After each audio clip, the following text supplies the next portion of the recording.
My name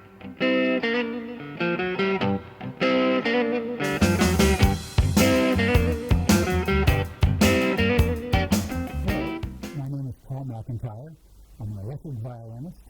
I'm going to play with Mr. Jimmy on his jam session. Looking forward to it. That's the guitar boy, My dad is a music teacher, and I'm a third-generation musician, actually. Everyone in my family are musicians. And my dad plays classical guitar, and my brother plays cello, and my sister plays cello, and my mother even plays string bass in the community orchestra. And so I was around it all my life, and was raised listening to Bach and Beethoven,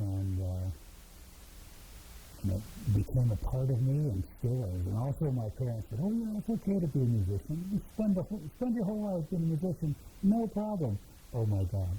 50 years later, since my dad was a music teacher, he taught elementary and junior high school, and he said, when I was 5, he said, here's a violin, shut up and go play. And I said, okay. And I practiced a lot, and every day maybe practice half an hour, and so you can't do it until, you can't go out and play until you practice hard. And what's funny is I used to practice in the bathroom because of the reverb, the sound.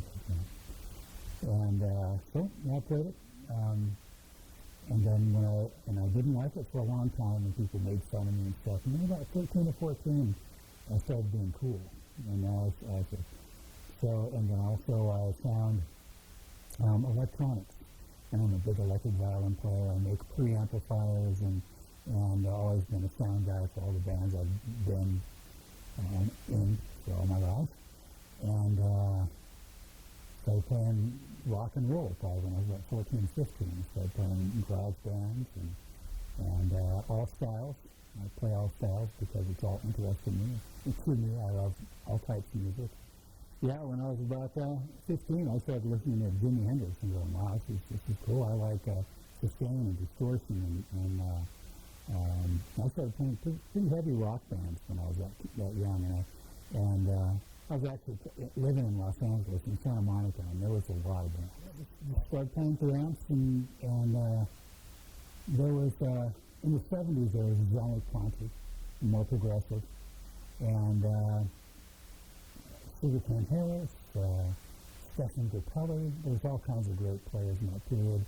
It was very acceptable in the 70s to have fiddles and rock bands. I did a lot of recording. I've done a lot of session work.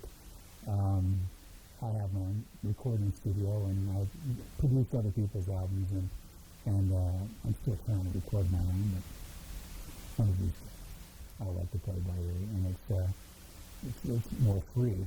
Because when I play, I like to fly. I don't like to analyze, and that's why I'm working on shapes, so I can think in a big picture kind of. I chase the emotional feeling, and another thing that I do is I like to listen. I like to be in a band that listens, and everybody's working together, and because I have a lot of listening in my past, I like to put in parts that fit in the band, and when I hear this whole thing, I go, okay, this is the standard stereotype, the expectation of a violin player. Okay, this is what a horn player would do. This, and so I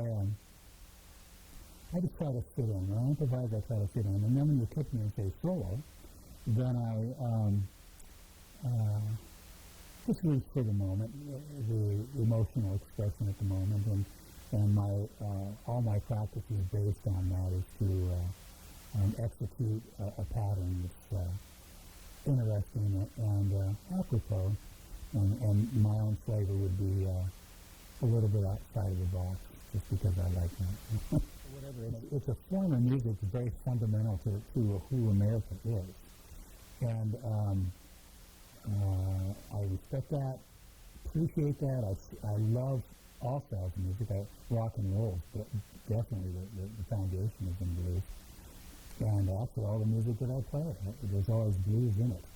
And the changes are cool. There's a big openness to make improvisation available. It's a good way to soar. As a player,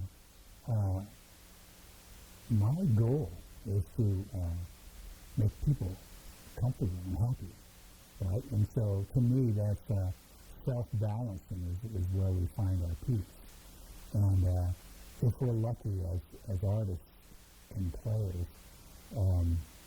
we can exude some kind of vibration that would be identified and grasped onto and enjoyed by, because we're all the same, which is interesting to me that all humans on the planet still have hope and fear and anger and love and desire to be understood, and no matter what language it is, no matter where we're raised.